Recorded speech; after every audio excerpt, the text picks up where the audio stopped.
Hi,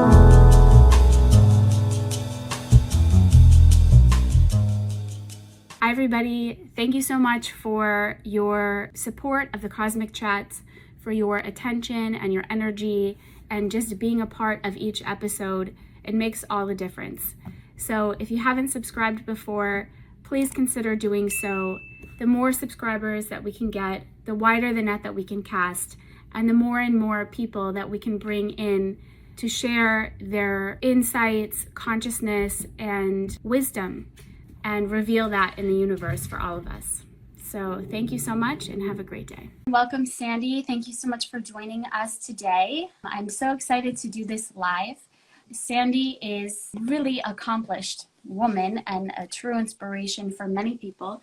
She's the best-selling author of the book Roar, and she is a consultant and keynote speaker, and she's worked with huge organizations such as Houston Public Works and the San Diego Zoo, among many, many other projects, empowering women, empowering leaders from all walks of life and in many different sectors. So personally, she's also a friend. I know she's just a beautiful, inspiring energy and person, and I'm so grateful that you're here with us today. So hi, Batsheva. She says, hi, girls. Hi. Hi. So that's Sandy. Sandy, did you want to add anything else? Yeah, I'm excited to have this conversation with you. Let's see how we can move and inspire the world. Definitely. Is there any chance maybe you could turn up your volume slightly? Sure. It's a little low. In the meantime, welcome everybody. My name is Debbie Sugarbaker, and I am the host of this show on Instagram Live called Cosmic Chats with @DebbieSugarBee. That's my handle. Feel free to check out other chats. Basically, I interview individuals from all walks of life and from many different industries who are elevating consciousness and really bringing a unique perspective to the table. So that's why I'm really excited to have Sandy here today to talk to us about resilience. Mm-hmm. So, Sandy, first of all, why don't you tell us a little bit about what you do and how did you get into this work, and specifically on the topic, because I know that all your work revolves around resilience. How did you get into this topic specifically and scale it to the scale that you've done it so far? So I got into the work that I do because I'm passionate, fanatic about great leadership. I'm amazed at the insanity of the workplace and the experience that people have at work every day. And as you know, I'm very passionate and committed to spirituality. So the big vision and goal for me always has been, how do I bring consciousness into the workplace and create an environment where people can show up at work every day, be treated with kindness, respect, human dignity, have a sense of unity, produce great results, and then go home at the end of the day feeling really fulfilled. Right. And it sort of evolved over time, specifically the topic of resilience. As you know, I grew up in South Africa. Every summer, my parents would take us on safari. They'd pack us in the car, and we'd sort of wind our way through the wilderness on dusty, bumpy roads for hours and hours and hours, trying to spot animals. And the highlight of the safari was always watching the lion, in particular the lioness. What most people don't know is that the lioness does the majority of the hunting, and the male lions typically sleep most of the day. So for me, it was always fascinating watching the strength, the tenacity, the focus and intention that the lioness has to make the kill and bring it back to her pride, and also incredible resilience. She's able to sort of flip and flop between being the mama, the nurturer, being part of the sisterhood and the pride with other lionesses, and also making the kill and bringing the food and sustenance back for her pride. So for me, that's always been, such a beautiful embodiment and example of what it means to be resilient in this world.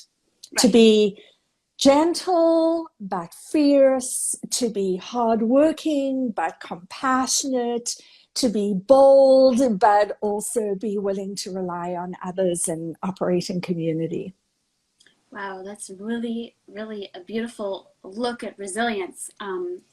And so resilience, according to you, is kind of a mix of all of those attributes. Is there anything else that you would say about like what is resilience? I mean, we also talk about, and we'll get into this a little bit more, but resilience in the, I had somebody text me right before this interview, and she said, can you ask her about developing resilience when it's been 7 months and I've been looking for a job and I haven't found the right one? And she's like still holding out for the right one, even though opportunities have come, but there was always, something that maybe wasn't quite right. So that's kind of like another aspect of resilience. Or, people go through a lot of, and we'll talk about this, a lot of different challenges in life, in my own life, losing people, and all of that requires a certain amount of resilience as well. So to you, what is, you've shared a little bit, but maybe you can talk a little bit more about just the concept of resilience. Yeah. For me, resilience means you stay true to yourself no matter the circumstances. So you develop the capacity, the muscle, the strength, emotionally, physically, spiritually, relationally, financially, in every way, so that whatever storm comes your way, and we all deal with storms in life, and sometimes they're predictable and very often they're not, that we have the strength and the capacity to stand firm and stay true to ourselves. So for somebody who's challenged by something, for example, the text that you received, one of the metaphors that I use for resilience, and it's a beautiful vision, is if you imagine, one of those heritage trees, those tall, big trees that kind of stands the test of time. Well, first of all, they have, sturdy, resilient trees have very, very deep roots. The roots go down deep into the ground so they can absorb the nutrients and the water that they need to survive. And in many cases, those big heritage trees, their roots spread out very wide and even crack through rock. The intentionality and the commitment to creating that strong foundation. And for us, it's the same. It's about being really tethered, connected, rooted, grounded to our values, our philosophy, our spirituality, our purpose, our connection, so that we can, no matter what comes our way, right, we may shake, but we don't break. And then when you have deep roots, just like a heritage tree, you can grow a strong trunk or a strong core. And the stronger the core from the muscles, the practices, the daily rituals and the routines that you have to keep yourself resilient, that's when you position yourself for optimal growth and optimal success and fulfillment. So just like a tall tree has deep roots, a strong trunk, that's how it positions itself for optimal sun absorption and survives the test of time. So I think no matter what we're going through, where we can reconnect to our roots and keep developing daily, literally, right? Building those muscles, routines, and daily practices to keep us resilient emotionally, physically, mentally, spiritually, so that we can withstand whatever it is that's coming at us. Right. I totally think that's such a beautiful metaphor. And while you were speaking, I was thinking, listening to what you said and absorbing it. At one point you mentioned a really strong core, a really strong foundation, a connection to something spiritual. And for me, I know that in the challenges that I've been through, that connection to a sense that I am more than this body and I'm more than this experience and I have a soul, and my connection to that soul, my connection to, personally, I believe in like a divine intelligence, the fact that even, the blood running in the capillaries and the tiny little, the fact that my hair grows and the fact that the tree outside is growing, that, there's this divine intelligence, this life force energy that exists in the world. And I realized that I realized this thankfully at a young age, that if I was going to be able to make it in this life, I would need to grow my awareness and my connection to that life force. And basically that became, and hopefully, we can get distracted sometimes, but the most important thing that I can actually do or have in this lifetime is a connection to that life force energy, to that divine intelligence, because it's something so much bigger than me. And so in those moments when I came up across really, really difficult things, of course I felt the feelings and I went through the feelings, and in certain situations that brought up anger, or certain situations that brought up like feelings of devastation and grief, like with the loss of my brother, for example, I still allowed myself to feel the feelings, but I tried to always maintain that connection. I remember I used to like go to Memorial Park and put on sunglasses and just like walk the park and allow myself to cry because I needed a space to just be and to allow those feelings to flow.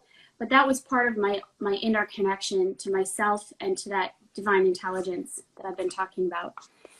And the other thing that popped out when you were speaking was something that I talked about with someone this week was that, and I'm sure you can talk a little bit more on this, but that idea of taking the roadblocks or the things, like being able to transform everything to work for me. Like I was talking to a friend and I was like, this person said this and it really bothered me. You know, this is a very good friend of mine. And he said, use it. Everything that happens, you can use it for your own growth, for your own benefit, to making myself a better person. And in that way, I'm not focused on the other person. I'm not judging. I'm focused on my internal transformation. So those are just 2 points that popped up when you were Yeah, talking. that's so beautiful. I mean, you said that so beautifully, that whatever storm or challenge or difficulty or chaos that we're faced with, the tendency for us is to turn our gaze outwards and look and see what happened over there, who was wrong, why, how, when, where. And the big challenge, and I think this is sort of a key to being resilient, is no matter what you face with, that you have the muscle and the desire, and you can remember to always turn your gaze inwards, right? And learn and grow and strengthen from every challenge. And I think that's something we're all dealing with in this very insane world, right? How to look at all the external circumstances and not be crushed or blown over by them. Right. And to allow ourselves actually to go through the feelings. You know, sometimes I think it's, you know, there's ways that, you know, just in the times when we really need to allow ourselves to feel, that we allow ourselves to feel. I'll just leave it at that. But so what would be, you know, I've kind of talked a bit about different ways that I've kind of dealt and built resilience within myself. And I'll just say that every time that you do that, at least in my experience, every time that you go within and maybe you look for the lesson, or you allow yourself to feel, or you are seeking to strengthen that connection to the divine. For me, it's to the divine, but probably in your circles, because you're working with organizations, you put it in a different frame or understand it a little bit differently. But every time you do it, it's like I find, and maybe you can tell me, like that it's a muscle. It's like strengthening a muscle. It's like a trust. Like every time I trust the universe, and then, you know, you kind of like take a leap, and then you see that actually you were held. So you get stronger, and then you can deal with bigger and bigger tests or whatever. So do you find that that's the same with resilience? Like as you get more comfortable going within, it's like a muscle? Absolutely. Absolutely. You know, I think it's a big myth. People often think, oh, you're either born with resilience or it's a personality trait, or some people are blessed with it.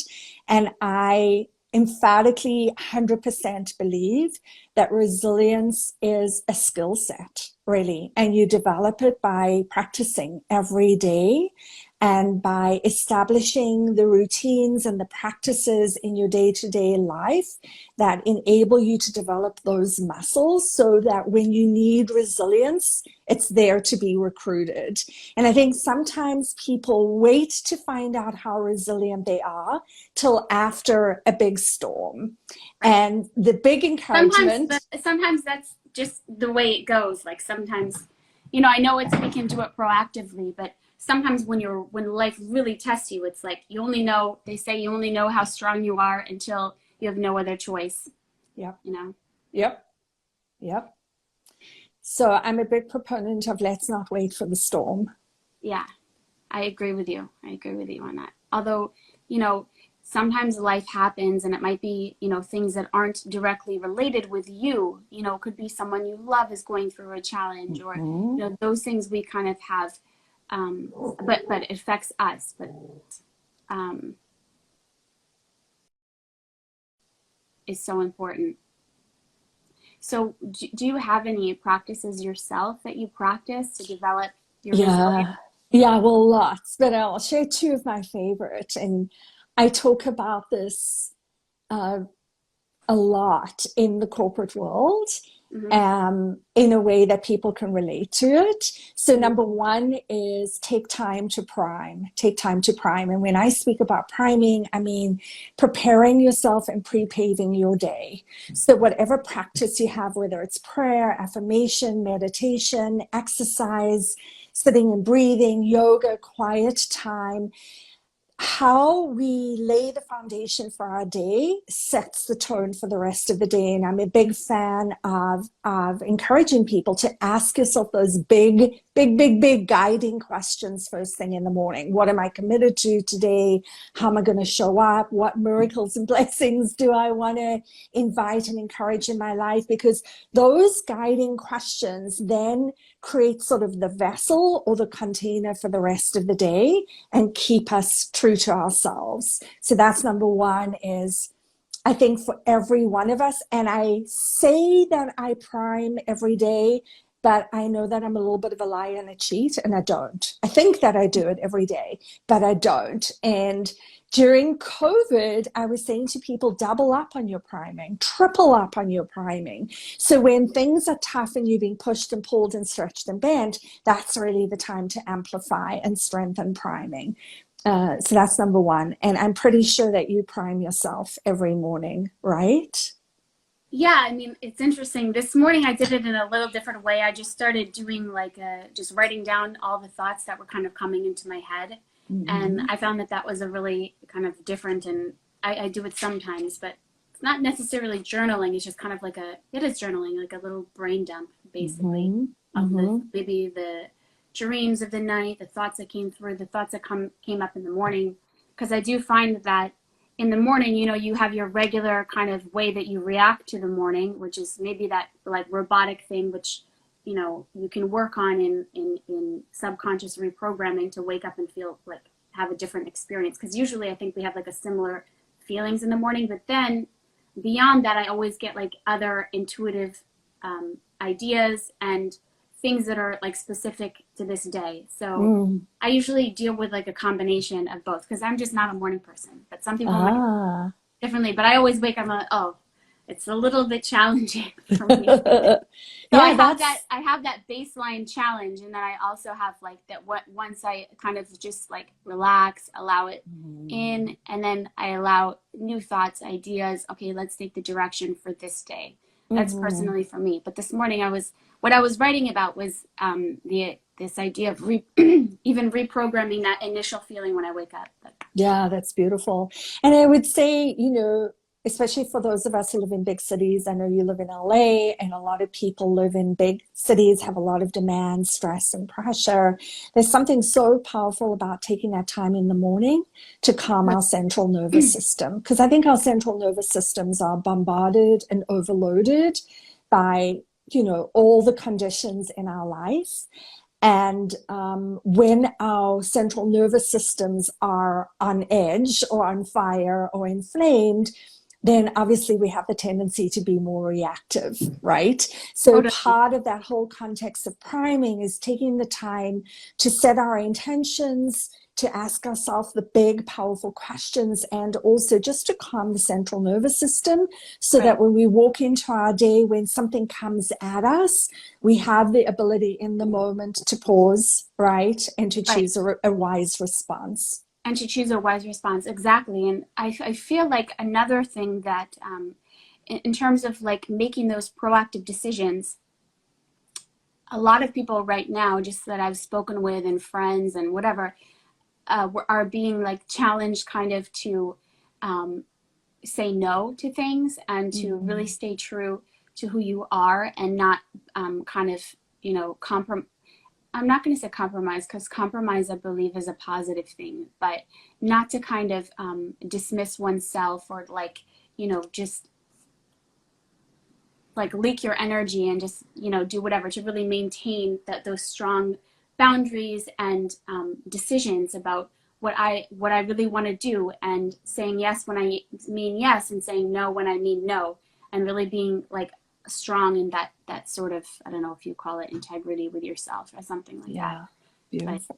I'm sure that you talk about that too in your For sure. For sure. That goes back to my definition of resilience, which means staying true to yourself. And when you're true to yourself, you say yes to what you really need and want to say yes to, and you say no to what doesn't serve you. right. And that sort of goes into the sort of second practice that I think is dynamite in terms of cultivating sort of sustainable resilience, and that's about quarantining our thoughts. So to really sort of cocoon our mind, to build that mental strength, the mental resilience, the pre-paving and preparing yourself every day builds, I believe, emotional resilience or emotional strength. And the mental resilience comes from protecting ourselves from the unnecessary conversations and thoughts that we're exposed to and we're bombarded with, and really cocooning ourselves so that we become laser-like, focused only on what's necessary, that serves us and helps us grow. And when we do that, we develop a mental strength and ability to exercise mind over matter. Wow, that is so extremely powerful, the way that you said that, because recently I heard somewhere that like in a day, like in the time of Shakespeare, what a person would take in a lifetime, we can take in like in a day with like reading the New York Times or something like that. Like the amount of information that's around us and that's available is like so much. And with our phones and our computers and just the TV and everything, it's like our brains are taking in so much more information that filtering is like so important.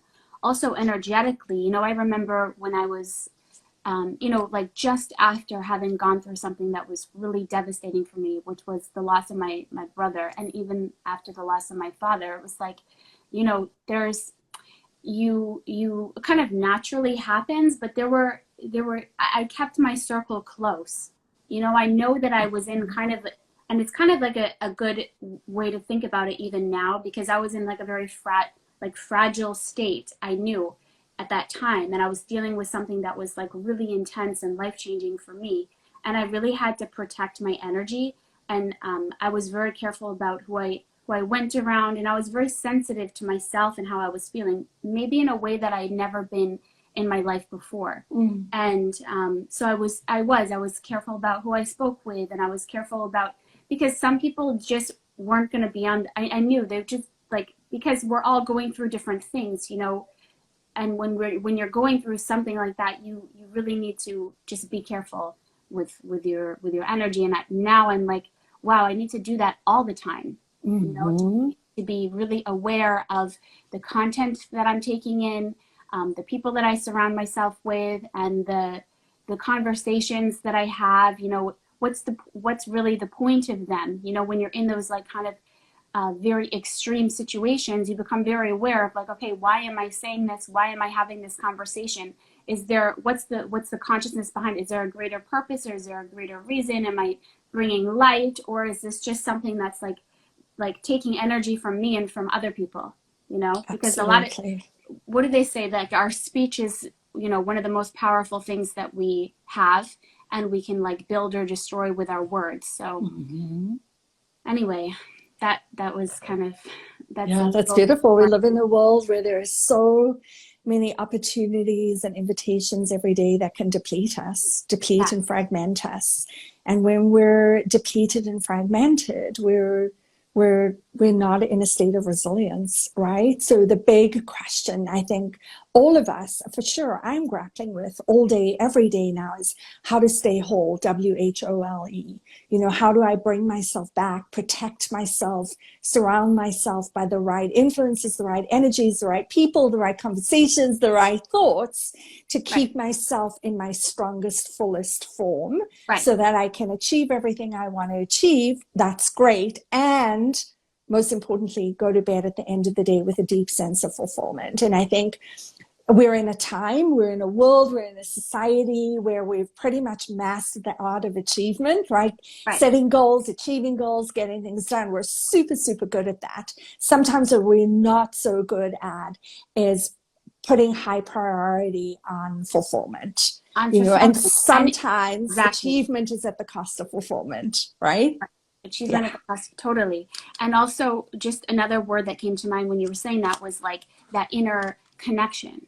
You know, we go for achievement rather than that. And now I feel like we're moving into a place where my inner connection is what's most important. And when I said protect my energy or limit conversations or this kind of stuff, I'm not saying like to put ourselves into like a hole and like, you know, shut out the outside world. I don't think that that's what you mean either. It's just like gaining a level of discernment and choosiness, you know, like Yes. choosy. Because also I've done a lot of research on like developing a sense of self and like how do you have a sense of identity, and like just looking into all those, less about identity, more about a sense of self. And what they really talk about is like making choices and choosing and saying like preferences, like I like that and I don't like that. And just getting to know ourselves and our energy and what resonates and what doesn't. And if something doesn't resonate, or if I find myself in an uncomfortable situation with a challenge, which inevitably we will have, but how can I use this now to move myself forward on my path, to keep going, you know, so that I can keep growing from within, expanding my love and my care for other people, and getting to know myself better. Beautiful. So, okay, so you mentioned your whole, that you are striving to be a whole woman, and I know that you are starting a podcast. So can you talk to us a little bit about that? Yeah, I think for many of us as women in this world, and the men who love and support us, hopefully are assisting us in this, the big question is, how do we stay whole? You know, and I think being a whole woman means different things to different people. For me, at its basic level, it means that you're achieving your goals and dreams in your terms, in your way. It could be being wildly successful at work, having great relationships with some people, raising great kids, and having that peace of mind.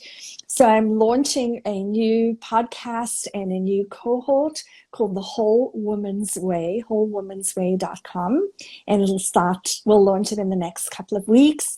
And the intention here is to create soul expanding, mind shifting conversations for women at all stages, all places, all backgrounds, to explore all of those big topics and challenges that we face in a world as women, where we have so many expectations of ourselves, expectations that are sort of put on us, senses of responsibility and desire to be good and perfect and do everything right and look great, and everything in between.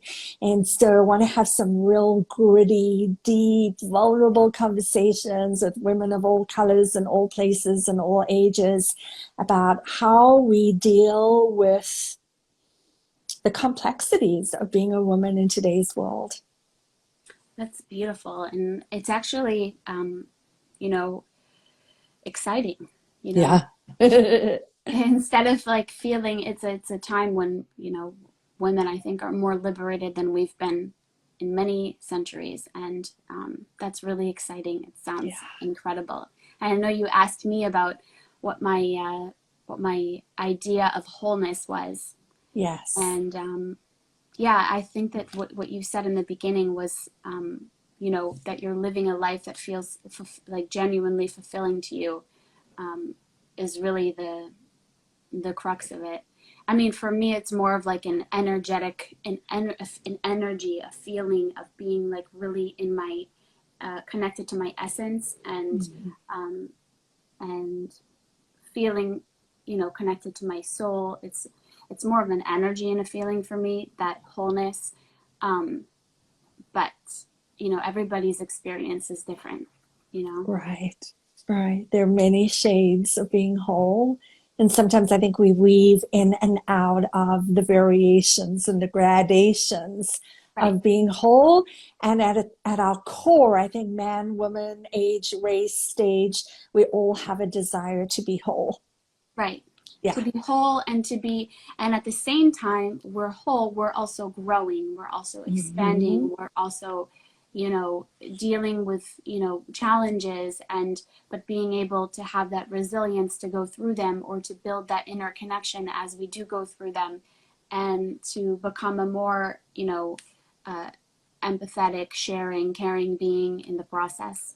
So there's so many facets to this, but I've really, really enjoyed talking to you about all of these topics. And is there anything else that you feel to share with our audience today? Yeah, I think this is such an exciting time for all of us to like you said, grow and expand who we are and set ourselves up for that next phase in life.